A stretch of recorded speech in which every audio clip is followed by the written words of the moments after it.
Welcome aboard Just Jets with your captain, Matt O'Leary. Buckle up and enjoy the ride.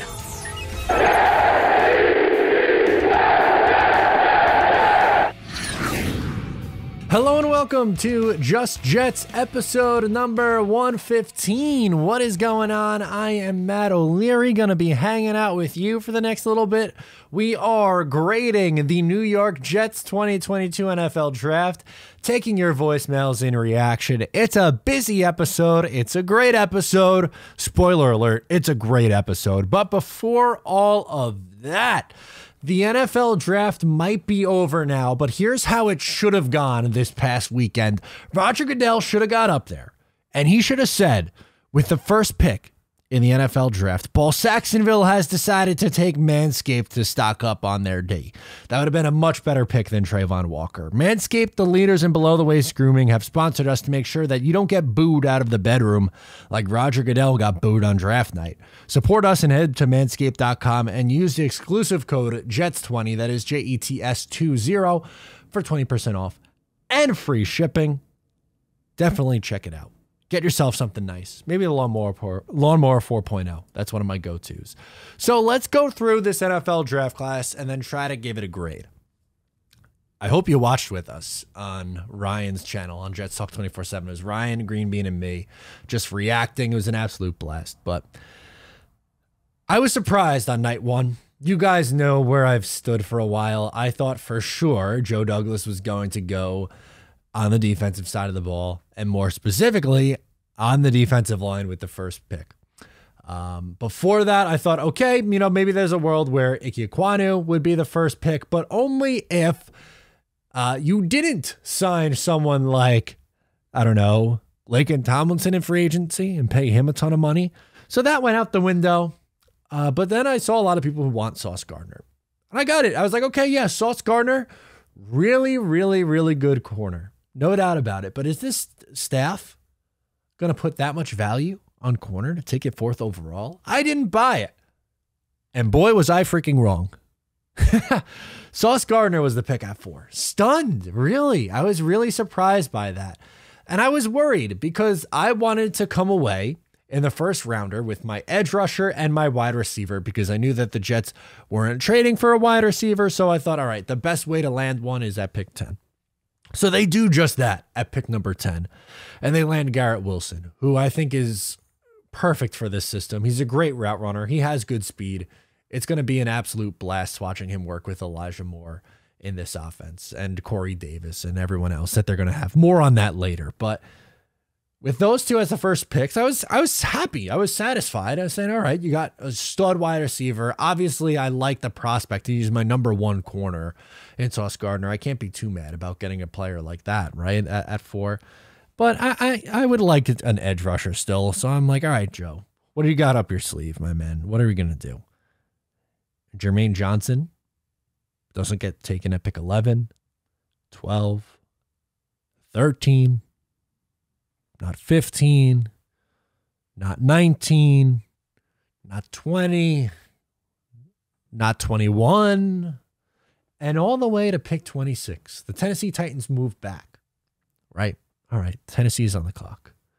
Then a little light of green flashes on the screen. The Jets are on the clock. Joe Douglas trades up and pulls the trigger on Jermaine Johnson. Someone who was rumored to be the pick at 4. And while I wouldn't have loved it because I was more of a KT guy over Jermaine Johnson, I would have said, all right, you got your edge rusher. Fine. They got him at 26. Guys, hello.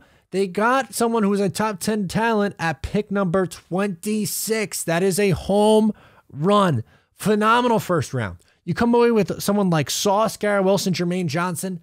Could not have asked for any better in the first round. Seriously. And I'm not someone who, obviously, I didn't want them to go with Sauce Gardner. It's not for the millionth time. That is not me saying that I don't like Sauce Gardner, but that's not the direction I was hoping they would go. They landed a stud of a cornerback prospect, someone who was in everyone's top 5 draft prospects, it seems. Garrett Wilson, a stud wide receiver, and Jermaine Johnson, who I think is going to be a damn good edge. Have yourself a first round Joe Douglas.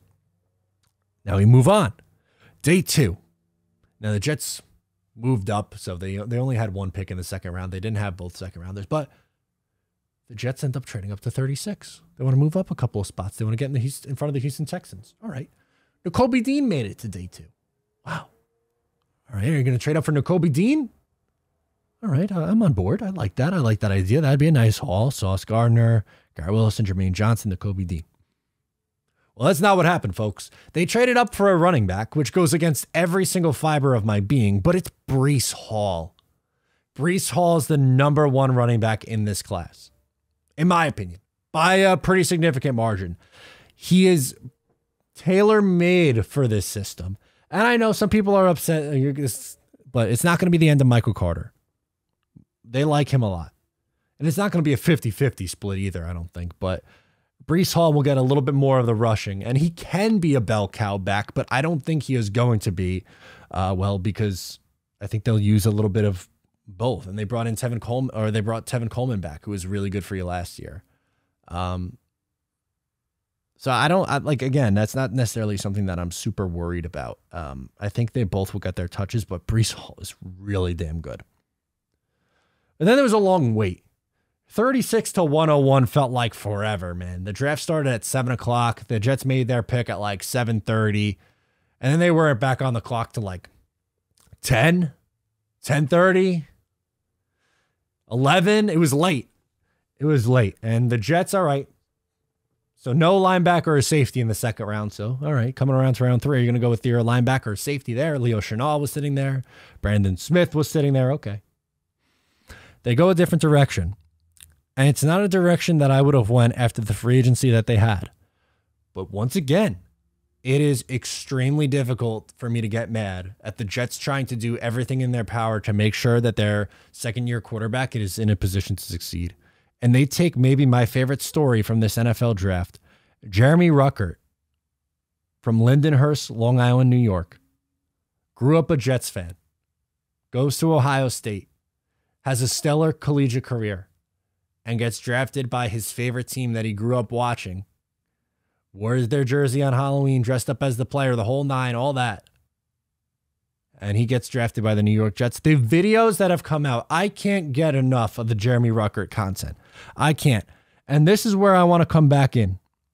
Because obviously, like I said, after signing both free agents in Tyler Conklin and CJ Uzomah, I thought, okay, add a third tight end, but probably like with one of your 5th rounders. But they didn't end up having a 5th rounder because they moved up, which is fine. But the Jets, in their first 5 picks, came away with my cornerback 1, my wide receiver 1, my edge 4. Some people's edge 3, my edge 4. I liked Karlaftis better, but I'm not. You're splitting hairs at that point. Jermaine Johnson at 26 is insane value. I thought I had Karlaftis and Jermaine Johnson both as top 15 guys in this class, but that's, again, splitting hairs. Breece Hall, you're my running back 1. And Jeremy Ruckert, my tight end 2. You really cannot ask for too much better out of your first 3 rounds. You can't. The excuses for Zach Wilson are out the window. There are no more excuses. They invested at guard. The tackle play is going to be better. Mekhi Becton's coming back. George Fant was good on the left side. Elijah Vera Tucker in year 2. Connor McGovern's fine at center. You added a stud wide receiver at 10 overall.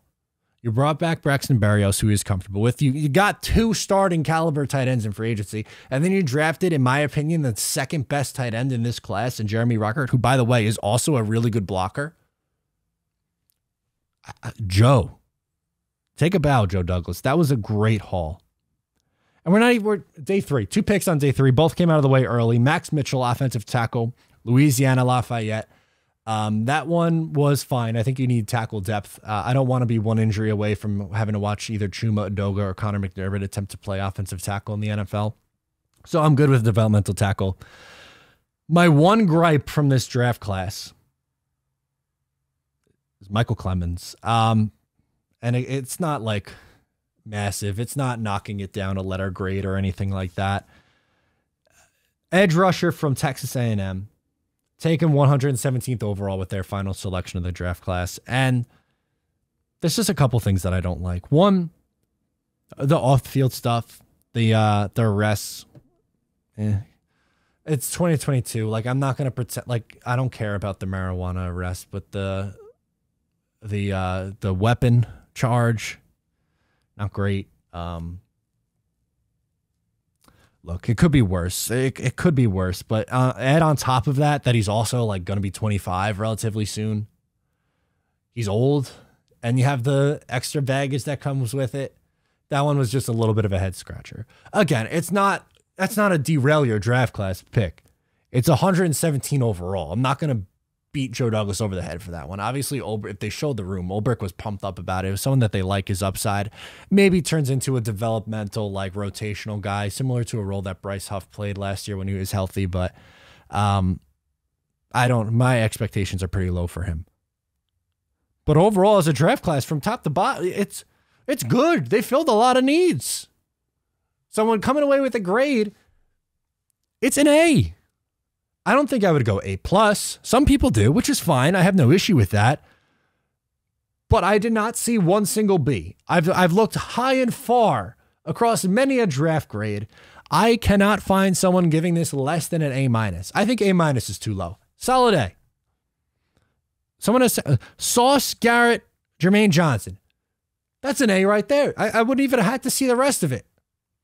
You add Breece Hall, which again, I wouldn't have gone running back that early, but he's going to be a really good player.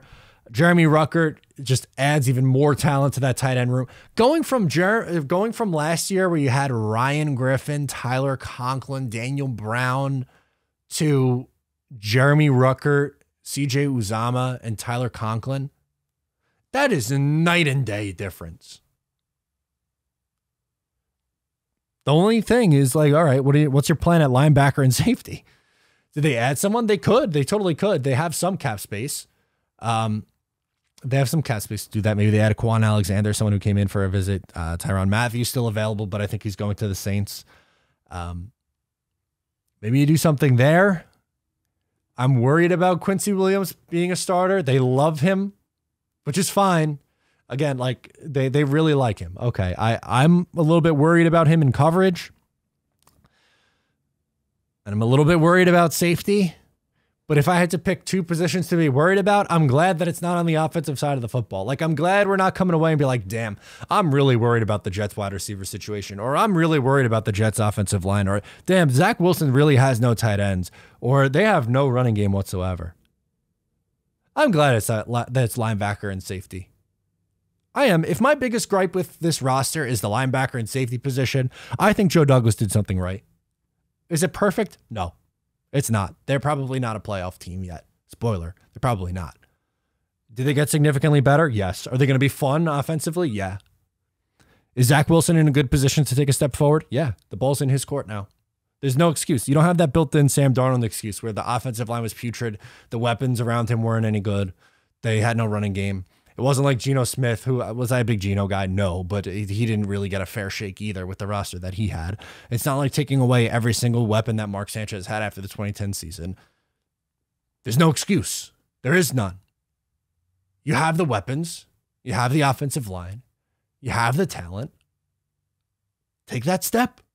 Get better. Show what you did in the second half of last year, which when I thought he looked pretty good coming back from injury. Take that step forward. Don't turn the ball over. Throw for a little bit more yards and look like a middle of the pack quarterback even. Like, that would be a nice enough step. Because if Zach Wilson takes that monster step and is like in the top 12 conversation, again, that's not my prediction. I would like somewhere like, I don't know, in the 15 to 20 range is probably realistic. If it's bottom 5, that's an issue. If it's sitting around 20, that's probably not enough. Probably need a little bit more juice than that. But if you're in the top 12 range, then maybe this team is pushing for a playoff spot. Then maybe they are closer to that 10-11 win mark. But even if he's just a little bit better than what he was last year, there's no reason this team can't win 7 or 8 games. None. They improved tremendously.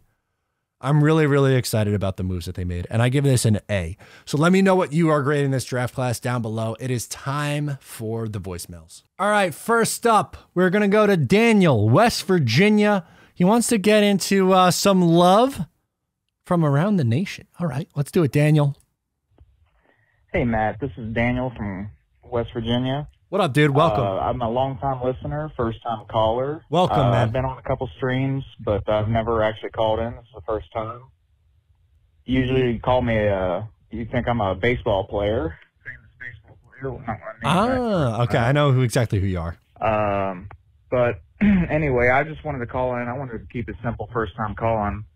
The first thing I wanted to say was, like, I think it's really cool how we have so many Jet fans from, like, all over the country. Like, you get calls from, like, Nevada, California, of course, New York, New Jersey. I'm like the fourth guy from West Virginia that calls, and I'm like, where are these dudes coming from? I'm going to have to, like, get together and watch a game or something sometime. You guys should. No, but I just think it's really cool how these people are Jet fans. No matter how much we've stunk over the last decade, there's still Jet fans all over the country.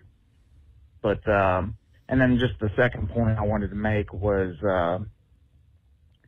like, I'm really hoping, and I really truly believe this, like, I believe in JD. I think that this could be the last draft that us Jet fans are super excited for. And by that I mean, like, no more top 10 picks. Like, I'm really hoping for, like, the next decade we don't ever see us draft in the top 10 again, because we're just that good at that point. Like, I mean, I'm not saying we're going to be Super Bowl contenders or anything like that, but, you know, like, I just want to be competitive, but I think that we will be. I think JD has built this team for long-term success. So, but I'm just hoping that this is the last draft in a long time that we're, like, super giddy about, but we're also nervous because we know he has to get it right and all that. But that was just the other point I wanted to make. Thanks for doing all that you do and all the content that you create. And I'll talk to you later. Bye. Appreciate it. It's my pleasure. I love it. I love doing it. This is a blast. This past weekend is my favorite weekend of the year, streaming with Ryan and Greenbean for ungodly hours. I think we did 20 hours in 3 days. That's nuts. and it wasn't really, it's more like 2.5 days, because it's, we were live at 7 o'clock Thursday, and then we were on at 6 o'clock on Friday, and then the draft starts at noon on Saturday. So really 11 o'clock start for us on Saturday, late morning into afternoon. It's a marathon, but it's the best. But you're right.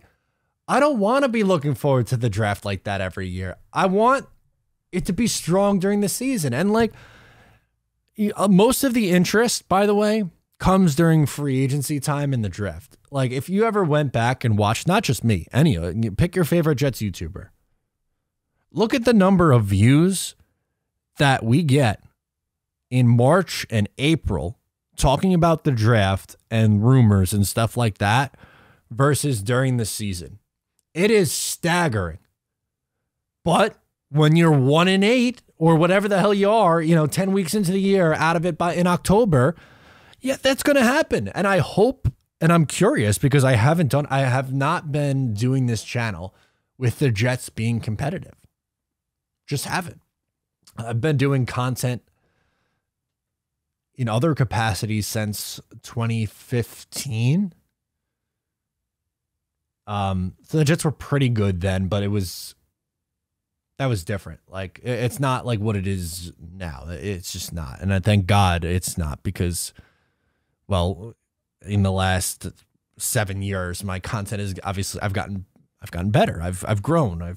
I was in college. I was trying to, I went to school because I wanted to be on the radio. I wanted to be a radio. Actually, I went because I wanted to be a journalist. And then I said, I don't want to lose the sports fandom aspect. So maybe broadcasting. And then I was like, oh, this digital space is pretty cool. I could talk into a microphone. I've been doing that forever. Let me get a camera and start a YouTube channel. And I did. And, well, here we are. But you're right, Daniel. I don't want it to be every single year. Oh, I can't wait to the draft. F that. I want it to be, oh my God, I can't wait to take on this divisional opponent. And, if they win, they can move into first place. I hope then that's when the views are 10,000 plus on a video, and not the, 1.5 thousand people that maybe watch a week 16 preview game when the Jets are out of it, or a reaction video to the Jets losing in week 8. I want to talk about real football. And I've always wondered too, Daniel, you mentioned it at the top, like obviously just based on, and I could be wrong, but based on your accent, it doesn't sound like you're originally from the New York or New Jersey area. I would assume that you're originally from West Virginia. So I'm always curious, like, how did you become a Jet fan? Or how did other people who are not, originally here, like I get the transplants, like that makes sense, but what made you a Jet fan? Especially if you became a Jet fan recently, because it's not like you hopped on a bandwagon. We know that for sure. It's not like you could find when like the Golden State Warriors are winning championships every year. You go to Roosevelt Field Mall. Well, if you're out in Long Island like me, you know Roosevelt Field. You go Roosevelt Field Mall, and every 13-year-old has their high top Nikes with the Nike Elite socks and their Steph Curry jersey on with the flat brim hat. Like that's literally every middle school kid. Drive by any middle school on Long Island, you could see someone in a Steph Curry jersey. I guarantee you. Which is like, that doesn't make any sense. The team's on the other way across the country, but it's not. That's like not the same thing. But if you were to go to wherever Daniel is in West Virginia, like it's shocking to me that I could see someone in like a Zach Wilson jersey in West Virginia. That's like my brain doesn't compute that.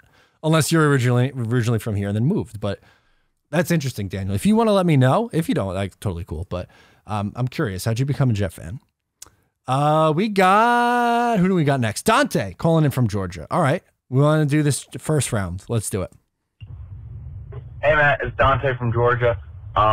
Calling 5 o'clock, 6 o'clock in the morning on the way to work right after the first round of the draft. Love it, dude. How about that? I'm not gonna lie, I was watching the stream last night on Jets Talk. I was getting kind of irritated with Green Bean being a little negative about the first 2 picks. I don't understand how anybody could be upset about getting the best corner and the best receiver in the class in the first 10 picks. But it doesn't matter about the negativity of people being upset about not getting an edge, because the Jets made a move and we took our guy JJ. Fantastic, man.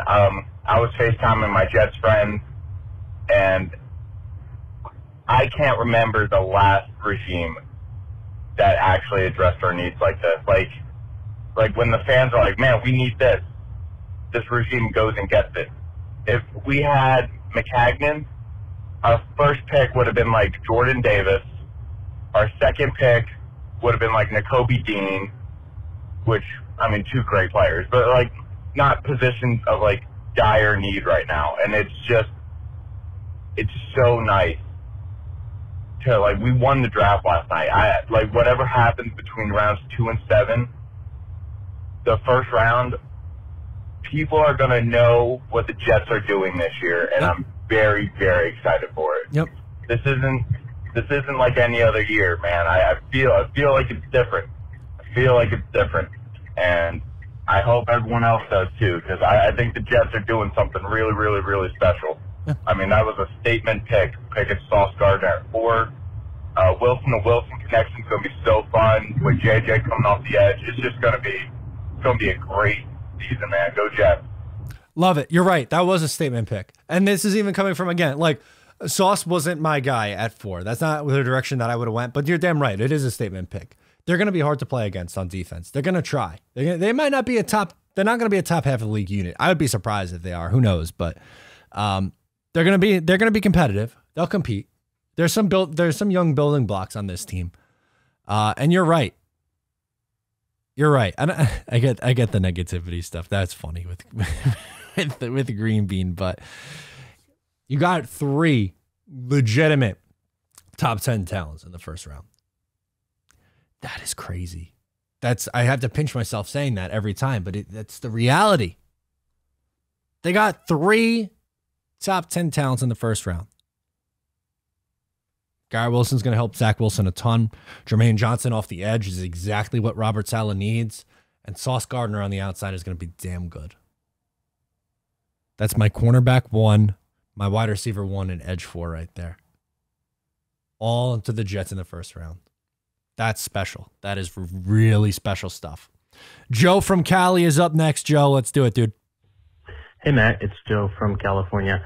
Hey, so I just watched the first round of the draft. I just first off want to say that that you guys did a great job on the live stream. It was just, Thank you. It really feels like the Jets Nation, and there's a real family atmosphere to it out there. So congrats on the 27,000 or whatever it was who Thank tuned you. in. That's just awesome, and I enjoyed watching you, the highs and lows of you guys the whole night.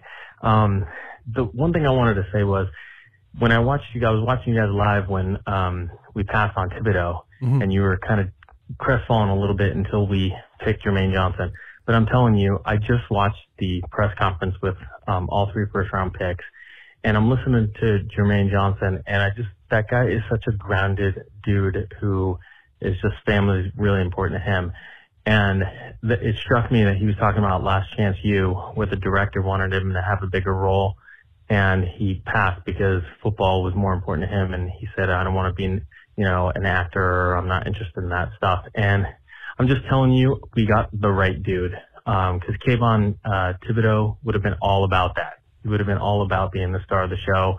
And I just think we got the right guy.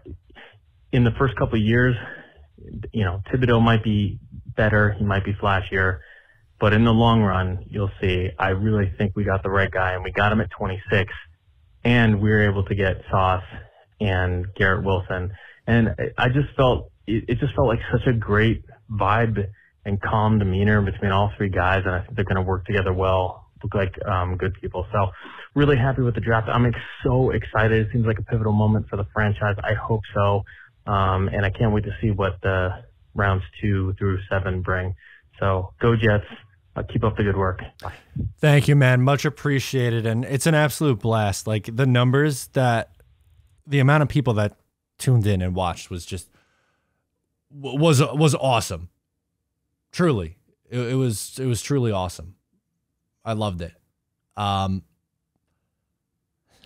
It's humbling. It's really, really humbling, and it's a really awesome feeling. And I know Ryan and Green Bean feel the exact same way, that there's, that many people who want to come in and hang out with us. It means the absolute world to all of us. Genuinely. It really does. I hope you guys realize that. And if I wanted KT was my guy. I think he's going to be a really damn good player. But if you gave me the choice of just KT and Garrett Wilson, or Sauce Gardner, Garrett Wilson, and Jermaine Johnson, I'm taking the 3 every single time and twice on Sunday. It's not even a question, of course. I'm thrilled. I hope I'm making that clear, that I am beyond thrilled with the Jets' first round and overall in the draft class. Again, there was something like on day 2, would I have taken Breece Hall and Jeremy Ruckert? Probably not, but I think that's a smart plan. I think it's a smart plan, because you're going to know for damn sure this year if Zach Wilson's the guy or not. Will from Dallas is up next, wants to talk about this Jets draft. All right, let's do it, dude. Hey, Matt. Will calling from Dallas. Jets are done drafting. Just finished watching the interview with Joe Douglas, or him talking to reporters. And, man, I can't remember a time I was more excited to be a Jets fan than today. I cannot give any single pick. Maybe the Breece Hall pick. I didn't love the Breece Hall pick. Okay. But every other pick, I'm giving an A+. I was kind of with you when we took Sauce. I was like, okay, I really like the player. We really need an edge. We really need a receiver. So then pick 10 came, and Jermaine Johnson's on the board, and I'm like, okay, we got to take Jermaine Johnson here because we really need an edge, and we took Garrett Wilson. So it was hard to be like super excited about those picks because I knew we still needed an edge. Yeah. And when Jermaine Johnson fell to 26, I woke up everybody in my house yelling when I saw that logo change to a Jets logo. My man. Man, was I excited. But we killed the draft.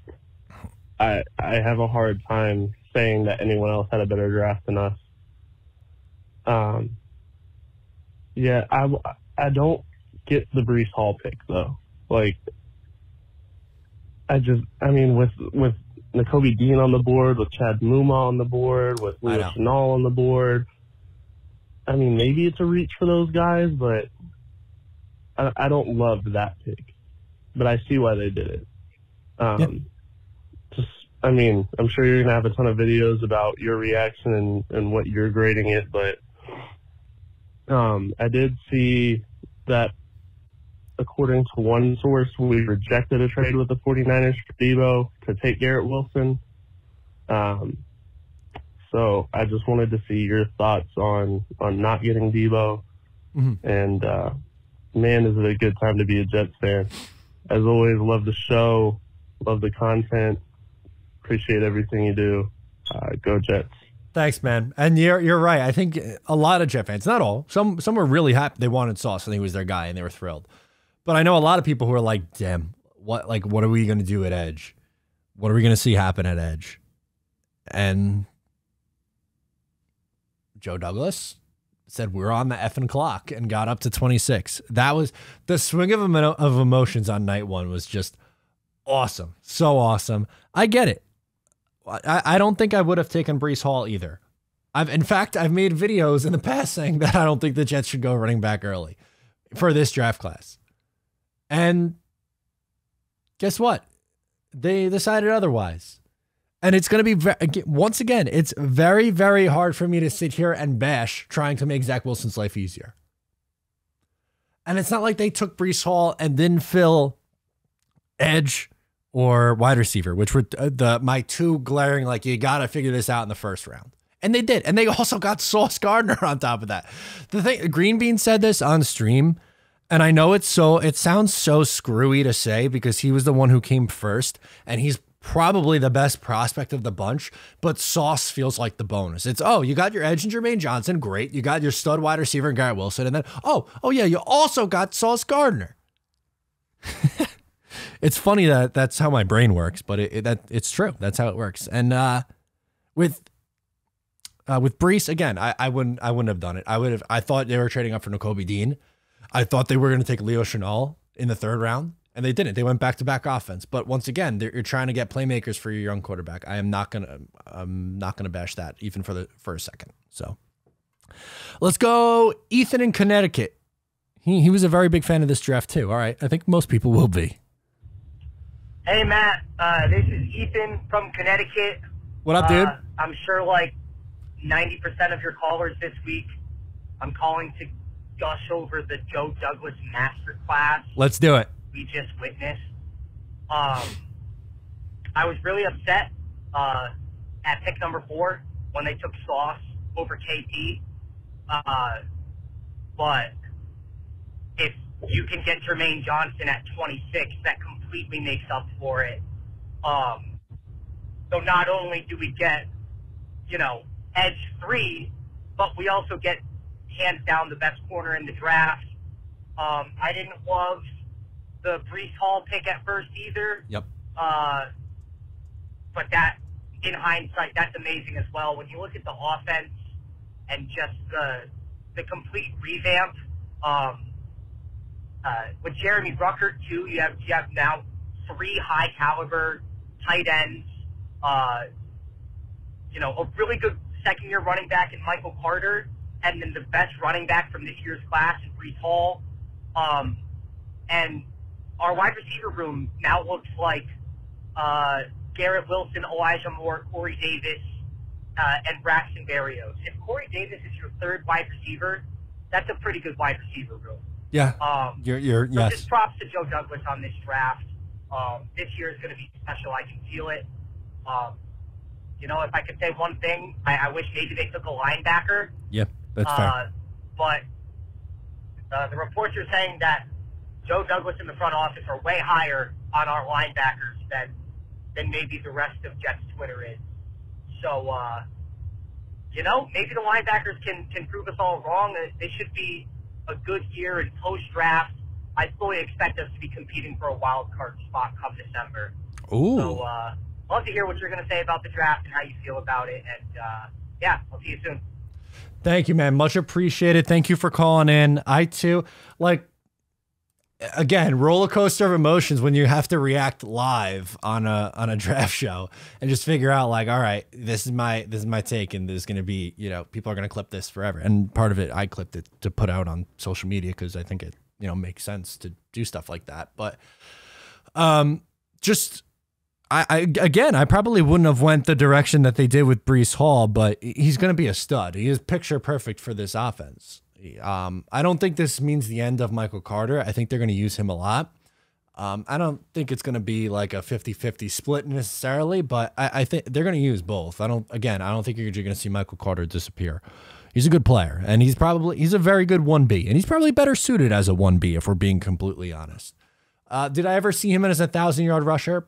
Probably not, but can he serve as someone who could give you 500, 600 yards a year with another guy giving you 900, 1,000 yards? Yeah, they want to be a run-first offense. They want to go off the play action. Having two running backs that are as good as those two young studs, that's a good freaking start. And oh yeah, they added Jeremy Ruckert, who guess what? Is really good as a run blocker and was completely underutilized at Ohio State as a pass catcher. He is one of my favorite ones from this draft class and again, I wouldn't have done it. And he's going to be more than likely tight end 3 for this year, but not for very long. He's too talented. He might have a chance to be the best tight end from this class. As much as I like Trey McBride is my tight end 1 coming out. But the talent level from Jeremy Ruckert is so underrated. And he was going to be so much fun to root for.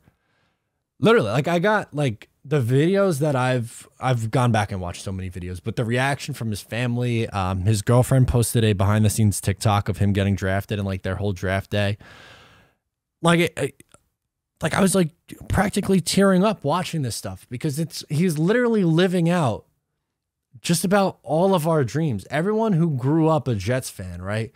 I know you had the Jets jersey on.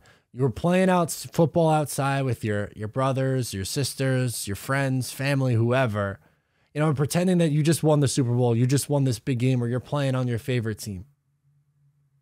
Well, he did that. A kid from Long Island, from Lindenhurst, Long Island, goes to Ohio State University, plays tremendous football there, and is taken by his hometown favorite team. A team that I'm 20 minutes from Lindenhurst. Lindenhurst is probably 15 minutes from Hofstra, from where they used to practice. That's unreal. That is such a cool story. I'm rooting for him hard. I really want him to be good. I really do, and I think he can be. Let's do... Who do we got next? Shane. We got Shane from Jersey. Let's do Shane. Hey, Mr. Matt O'Leary. How we doing? Shane from Jersey giving you a call. Good, sir. What a draft, man. That was pretty electric. And I also want to say, before I even get into my reaction as to why I'm calling, a nice little 1-year anniversary of the first time I ever called your show. I was pretty honest. I was mad we drafted Elijah Moore. I wanted either Creed Humphrey or Asante Samuel. And you were just like, listen here, random kid. We need a receiver to help Zach, and this is why they did it. And you were just telling me why you think it's right. And I was like, all right, like, this guy Matt O'Leary, I like his style. Like, I rock with it. And hey, man, you were right. Thank you. So, little 1-year anniversary thing. I love that. Draft, man. My favorites are the Ohio State guys, Garrett Wilson and Rucker. Rucker's going to play, and I think he's going to be a good guy for us years down the line, which I love. Didn't love Sauce at first, but the fact that we ended up getting Jermaine Johnson, that Solace and JD should be drooling over Jermaine Johnson. Yep. Makes me like him a little bit more. And now we have Sauce to lock up the other guys. I think it was awesome. We have the two-headed monsters now in the backfield of Breece Hall and Michael Carter. Mm-hmm. I mean, that was just awesome, man. What a draft. What a time to be alive. Absolutely electric. That's about all I got, man. Be good. Go Jets, baby. Thank you, Shane. Much appreciated. And one of the rare times that I'm right. But listen, Asante Samuel I thought was pretty good as a rookie, and Creed Humphrey's like a top center right now. And I loved Creed Humphrey. I can't tell you how many mocks I did with him going to the Jets at 20, whatever they had last year before they traded up. I am ecstatic. I am so excited for this draft class. I want to see them get on the field. I am itching for September already. I am itching for football already. Oh. And I think Shane, like most, it felt like I did. It was like when they took Sauce's, wow, great player. He's going to be fun to watch, but what's the plan here at Edge? Well, they had a plan. And I think Joe Douglas executed it perfectly. It could not have gone any better. And I love to, on the phone call, when he or one of the videos I saw, where he said, "What did you say to me when you left my office?" And he said, "Come and get me." He's like, "Here I am. I came and got you. We're on the clock and we're picking you." That was so cool, man. I was ready to run through a wall for that. All right, we got John from Connecticut. Let's go, John. Hey, Matt. It's John from Connecticut. Love the show. I just wanted to talk about Joe Douglas today, and specifically the change in perspective I think that he's brought to the fan base. I have no idea if he's going to be the guy that ultimately builds a Super Bowl winning team here, but no matter what happens from here, I think he deserves a world of credit for a couple different things. I think the fan base and hopefully ownership has been completely re-educated on what a proper rebuild and structure is supposed to look like. Yes. I think with our head coach finally reporting to our GM, but even specifically in years past, McCagnon was always the guy to go out and make the big splash. I'll be the first to say that, I was over the moon when we signed Revis and Cromartie again, Le'Veon Bell. But I think now our fan base really realizes that the exciting move is not always the smart move. And that's a credit to Joe Douglas. I think, honestly, most of our fan base has that outlook now. We get caught up in the size of our market, I feel like, and how we can afford any player we want. But Joe has totally steered the ship away from previous quick fixing regimes. So, again, I don't know what's going to happen in the future, but given the young core we have, the resources we have financially, I think for the first time in a while you can actually envision a period of prolonged success, and that's ultimately what we want. That 2015 team was so much fun, but yeah, that was a team built on players basically on their last contracts. So I'm just pumped and would love to hear your thoughts on Joe up to this point. Thanks, Matt. Yeah, I'm happy with most of what Joe Douglas has done. I don't think he's been perfect. I feel like there's been instances where I've been critical of Joe Douglas. A few examples. I thought it was a mistake trying to rely on Brashad Perryman in 2020 as a replacement for Robbie Anderson. I thought that he didn't do enough for the tight end room last year, which I think he showed this year that he agreed because of what he did in the tight end room. Right now, my biggest critique is linebacker and safety. I still look at as holes, but they might be higher on it as a unit overall. I also think that he needs to be a little bit more aggressive with being willing to trade assets for already established players, which is something that he really hasn't done. But he was more aggressive with the draft capital in this draft because he traded up twice. So he's learning. He's still, this is his, third full year now? The excuses time are about to run out on both him and Zach Wilson, which is fine, but there's a lot, most of what he's done, I agree with and like. There are a few things that I don't think you have to align on every single thing a person does and still say that you're a fan of them or you like them or support them. But for the most part, I think Joe Douglas has been really good, and I think this draft has the potential to be great. I hope it pans out, and I hope it works out. George is calling in from Long Island, and he has some thoughts on the Breece Hall pick. What's up, Matt? This is George from Long Island. Just so you know, I went into day 2 thinking, nah, no way I want a running back. But I got to be honest. There was a lot of positions I was hoping we would go after, maybe linebacker. Personally, I wasn't even opposed to double dipping at wide receiver. But I wanted linebacker or safety, and then all of a sudden they grab a running back, and I'm like, you know what? This is going to be pretty fun to watch. And I think it's going to really help Zach Wilson grow, and that's priority number 1. So I want to get your thoughts on that pick, all right? Take it easy.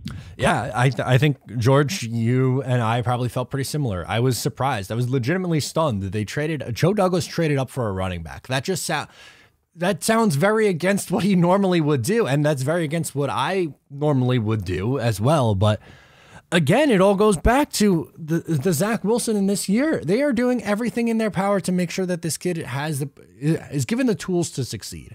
So I can't fault them for that. Mike McCagnon sure as hell did not do that with Sam Darnold. They didn't do it with Geno Smith. Mark Sanchez had the good offensive line and some nice weapons at first, and then they took everyone away that he was comfortable with. Dustin Keller leaves to go to Miami, then in career-ending injury.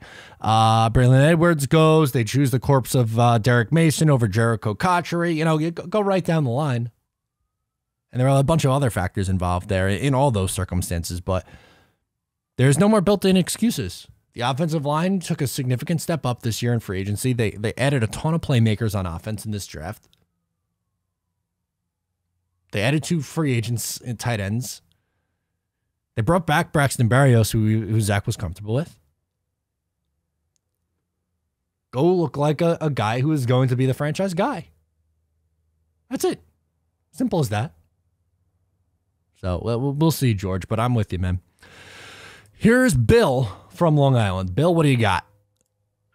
Hey, Matt, this is Bill, longtime Jet fan. I come from a different era. I remember when they met Miracles as I was alive during the Super Bowl championship team. So my history is well long. I'm jealous. And just as a little tidbit, one of the things I heard you all guys talking about, and eliminate that from your conversation, let's not think about we're waiting for Zach Wilson to that he has no excuses with what he has here. I think more positively, I think this is going to launch him because this is creating a situation where he's going to have a running game. This team will carry him until he's ready to build himself up to really excelling in this league. If we remember a while ago, there was a time Tom Brady was carried by the New England Patriots before he's the Brady we know. They had running games, he had everything. In addition, this draft, because of the players at each one of these positions, we essentially have a thing where I think we can challenge. You never know. One thing could happen. One injury to the Buffalo quarterback who runs all the time, and all of a sudden they're at a level where we might even get the divisional title because New England and Miami, I don't think, have the same amount of guns to face us. I think we could take the division. Anyway, looking forward to it. Let's eliminate him. We eliminate mistakes. Actually, we have stuff here that's going to make him successful no matter what. And I think you'll be amazed at how all he has to do is pitch and catch with these guys. I don't think we're going to have a big strain, and I think he's going to have all the stats in the world, and I think they can challenge for the divisional title. Go Jets! Remember, I come from the era where they went to the Super Bowl, and miracles did happen. Jets, Jets, Jets, Jets. Good job, Matt. Have a good day. Thank you, man. Much appreciated. I love that. I love that energy. I love the energy, man. That's tremendous. Look, I'm really high on Zach. I am. I don't want it to be looked at like that. Me saying that the excuses are gone as a negative. I don't mean it that way. I mean, I guess another way to put it is that they put their young guy in a position to succeed. And I think he will succeed. He was my number 2 quarterback behind Trevor Lawrence coming out last year. I thought he was significantly better after he returned from injury, which is a great sign. I think he just needs to continue like how he wasn't turning the ball over in the second half of the year. That's a great sign. But we need to see a little bit more production. So again, some of the eye test stuff was there. It was like, all right, making the right decision, going through his reads, not holding onto the ball for as long. That's also something that has to, get better. But they are gonna be a run first team. They are gonna try to build off the play action a lot, which is fine. I think that's a good way to do it. And they have 3 tight ends who can help in that. They have 2 damn good running backs now, and they got another stud receiver who's fast and a good route runner. George, Bill, rather, I'm excited. I really am. Let's do Andrew from Florida. No, wait, hold on. I might have went over. Nope, I went out of order here. I'm sorry. We're going to get to Andrew, but first we have James in Jersey and then Andrew in Florida. My bad.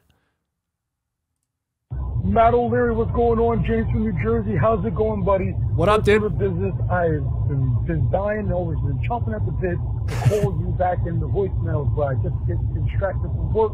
It's been a busy beginning of 2022 for me, but I am finally glad I am on the phone. I hope you get this voicemail. Yes, sir. Order of business. Holy crap. I've probably not one of many reactions of the Jets draft. Everyone, even the analysts, are talking about how the Jets had a good draft on paper. But the only thing that aggravates me, Mario, and gets underneath my skin. Let me hear it. Is freaking, what's his face? Colin Cowherd. He has to find some way to try to bash the Jets. Some way to destroy the Jets. Some way to say LA has a great team. Well, you know what, Colin?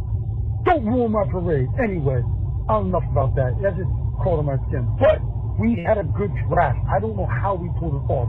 I was so shocked when we took Sauce Gardner. Not against it, because if you think about it, I'm not sure if everyone will think about it, we need someone to step up to the plate to go against the Stephon Diggs, to go against Tyreek Hill, Jalen Waddle, Devontae Parker. We need people to go up against the receivers in the AFC East to help defend those type of receivers. So I'm okay with the pick. It makes sense. And I'm sure he will get coached up by Rob Saleh and Jeff Ulbrich.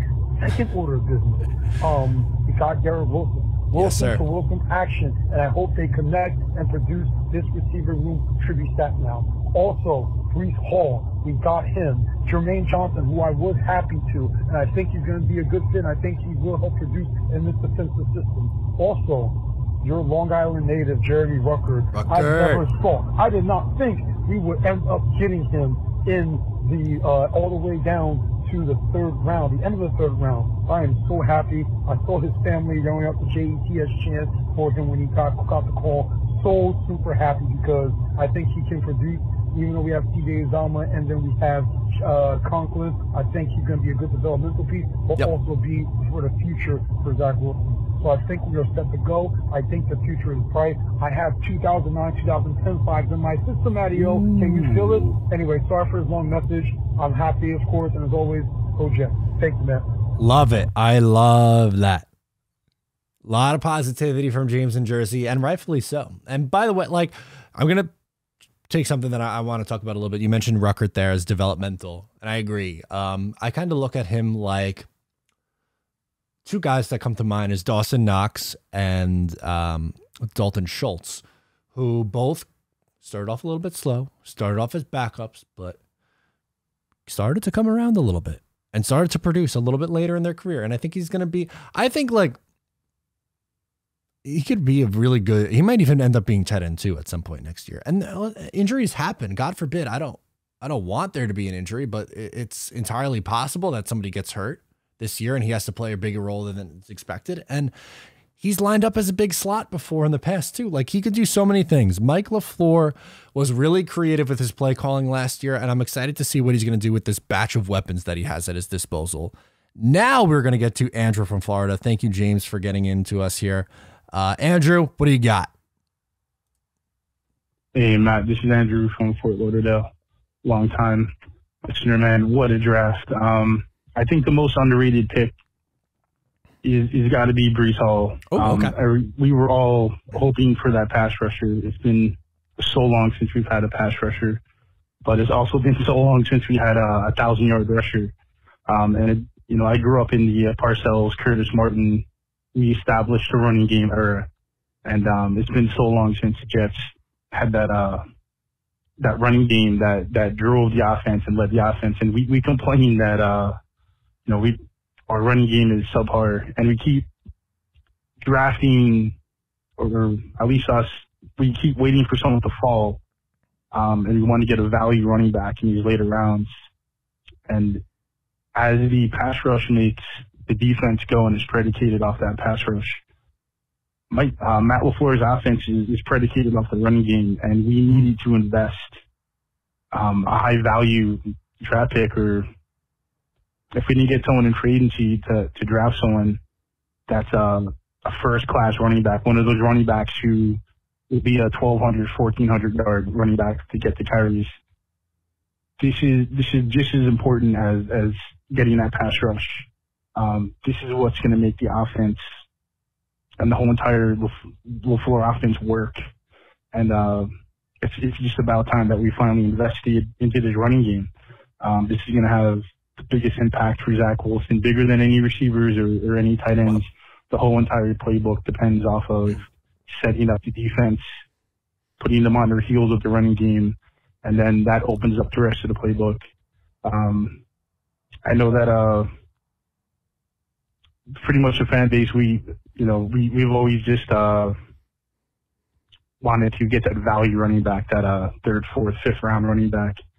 But I'm so happy to see Joe Douglas has the wisdom to invest into that running game and to find Brees Hall, a sub 4.4 guy who comes from the zone scheme offense.